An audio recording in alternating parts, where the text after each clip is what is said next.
Great. Thanks for coming out on the lovely afternoon. I want to thank personally Roland because if it wasn't for them, I wouldn't be here. As you probably know, I was supposed to come out and do some clinics on behalf of a music chain that befits some ills. so my wife and I, reached out and said, well, how the hell can we make this up and come out and actually do this thing? And Roland stepped up to the plate, and they've been absolutely wonderful. So big hand for them. Come on, Roland. So check it out. What I'm here to do is to do. As I'm here on behalf of Roland. I have two distinctly different guitars. One is typically a guitar synthesizer. It's the GC1, and that works in concert with the GR55 controller down here. And my history with Roland and guitar synthesizers started in I'll really date myself here, 1984. I was on a promotional trip with Billy Idol, and we went to Japan, and they brought me into this little room, and they had that guitar. I don't know if you remember, it was the GR700, had that bar across the top. And it was the first time that I heard a guitar that made keyboard sounds and all this kind of cool stuff. And I said, oh, this is great. Can I take it? And they said, oh, no, secret prototype. You cannot bring the...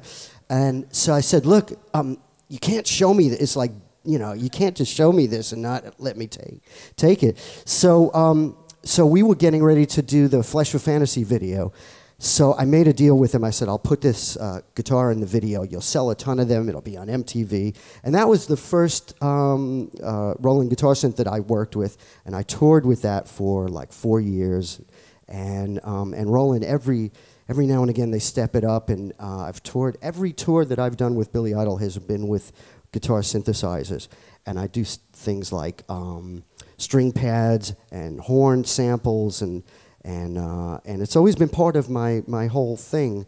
So that's the one guitar. The other one is a newer thing they've got called the VG guitar. I'll show you what that does. And that doesn't work with the guitar synth. And VG is virtual guitar, so you can get, although it looks like a typical Fender Stratocaster, and these are Fender instruments, it can replicate any kind of guitar, both acoustic or electric, from a Strat to a Tele to, a Les Paul, or acoustic stuff, and then you get into different tunings on it, and it's made life a lot easier for me, because in a typical song like Eyes Without a Face, I used to have to have an acoustic 12-string, play the majority of the guitar, and then you get to the heavy bit in the middle, and I'd have to switch over, and sometimes I wouldn't make it in time, and the drummers go, where's the riff? Where's the fucking riff? And I'm like, so now I just get up there with one of these VG guitars, and it's already there, ready to do its whole thing. So I'm going to demo these for you, and I brought some backing tracks which are on my iPad, and they're very stripped down. So anything that you hear here is really coming from these instruments. It's not. There's no trickery here. It's all, and I'll explain to you how I set it up. These instruments are really, you can make them really personal for yourself, how you want to make them work. So I really dig them, and I think you'll be amazed at some of the things that they can do. So.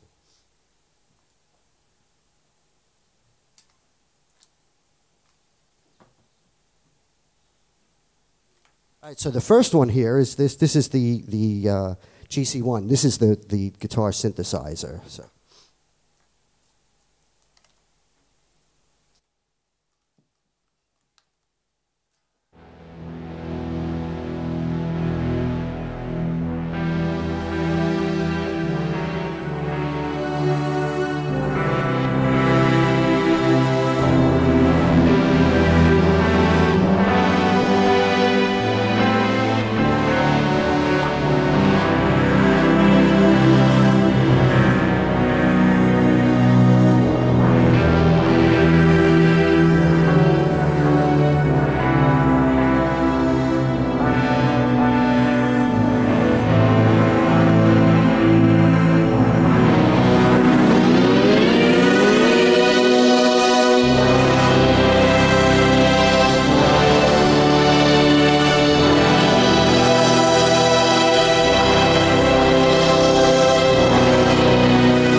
Oh yeah, give it up.